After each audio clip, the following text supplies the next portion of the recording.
Hello my dear friends, and welcome back to If Only April. I'm April and this is the channel, my Day One channel, where we do like a lot of different projects on the budget and try to make super beautiful things. So today's project is super exciting because since we moved to a new house, I always wanted to renovate the kitchen nook.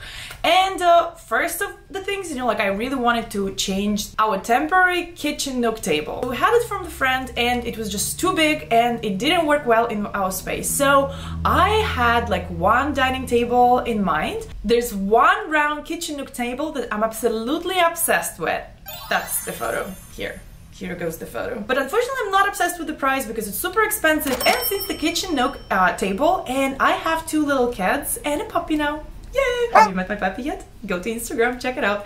Anyways, so since I have kids, I decided that I'm not gonna spend so much money on the table and I'm just gonna make my own version that's gonna look pretty much the same. I mean, maybe even more awesome. Let's see. So first things first, we need to build a base. So to make the base, there's like a lot of different options also, and I'm not sure which one is the right one, but I decided to make some sort of like a drum base from the plywood.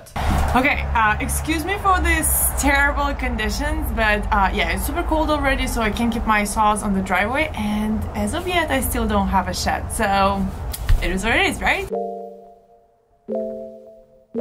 On a table saw, pre-cut 12 3-inch strips, and I asked at Home Improvement store to cut the plywood exactly at 27 inches, and that was the height of our table, and I had to only rip the strips in my table saw. Done! Then I need to take both 14-inch rounds that I bought on Amazon and draw 12 lines on both sides of them. This will make the assembly so much easier later if you know where the rounds align.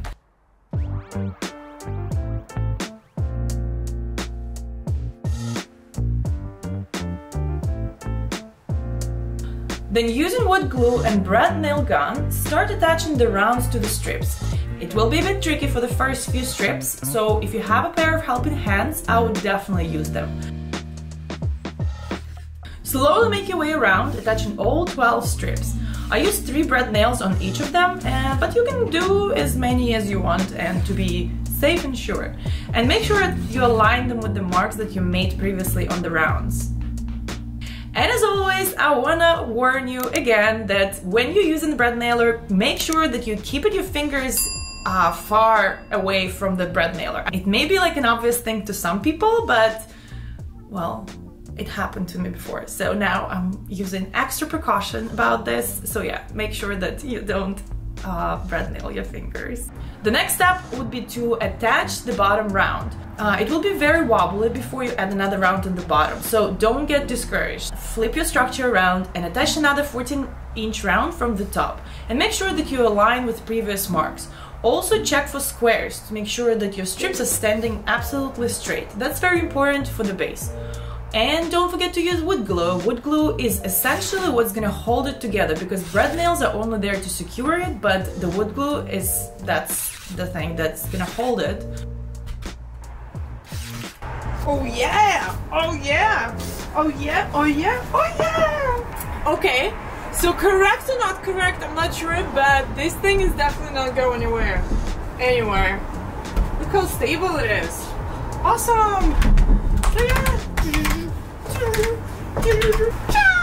And just like that, the drum base is ready. That was easy, right? I mean, that took me probably about 30 minutes. Moving on to the next step, adding your wrapping poles. I've seen before how people do it, and it actually looks absolutely fantastic. And you know that all the planks are gonna be like exactly in the spot they're supposed to be, and yeah, it's just gonna create a cohesive, overall beautiful look. Measure the exact distance from the bottom to the top of the wrapping pole. It's supposed to be 29 inches if you do everything correctly and you follow my measurements. Of course, I would like to remind you that I have a blog where I have everything written down for you, so you can always find it at ifonlyapril.com.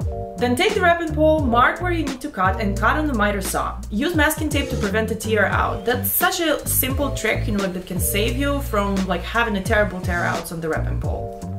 96 inches wrapping pole would give you 3 parts. That's gonna be more than enough for this round.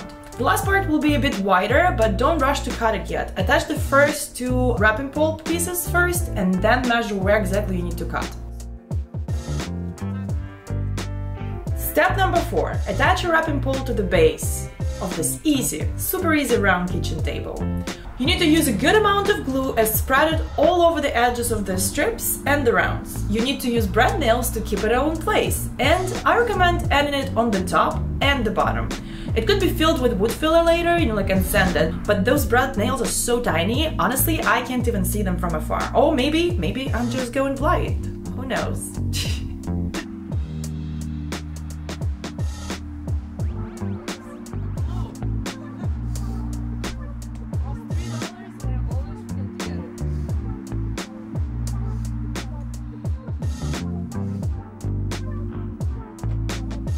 When attaching the wrapping pole, I recommend starting from one side and moving to another instead of nailing the ends first. This will ensure that it's not bubbling up and that everything is super flush and secure. Then you need to work your way around the drum base. When you get to the last piece of wrapping pole, measure it and cut to it using a sharp knife.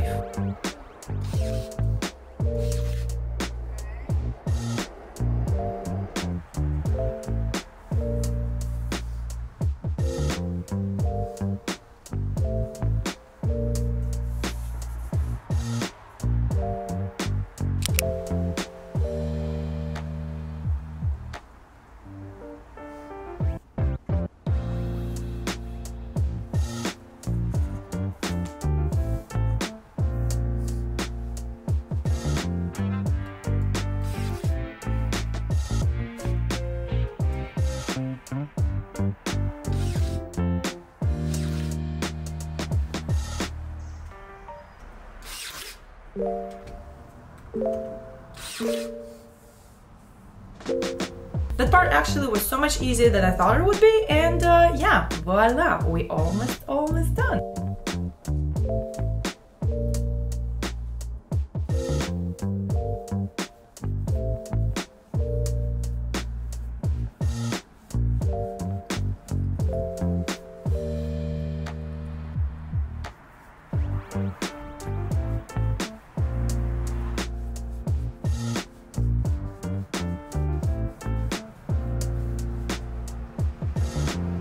To attach the top, I used wood glue only. You can use small hinges like the ones I used for my dining table, and you can also find the details about it on my blog. But I think wood glue should just do it for now.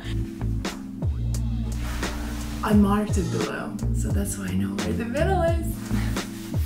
It was such an easy build. I was done in less than 2 hours. It was such a hassle-free project, and it just looks fabulous if you ask me.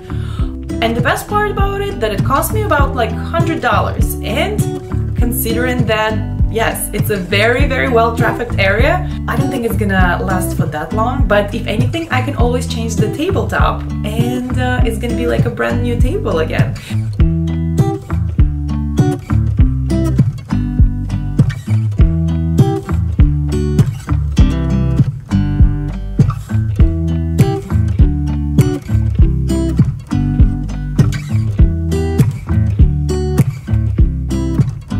What do you think, guys, about this super easy kitchen nook dining table? Let me know in the comments, please, and also let me know what kind of projects you would like to see in this new year, because I'm here and I want to help, and I have so many cool things coming up. So yes, thank you so much for watching, guys. I really hope you're gonna have a great weekend, and I'll see you next week. Bye!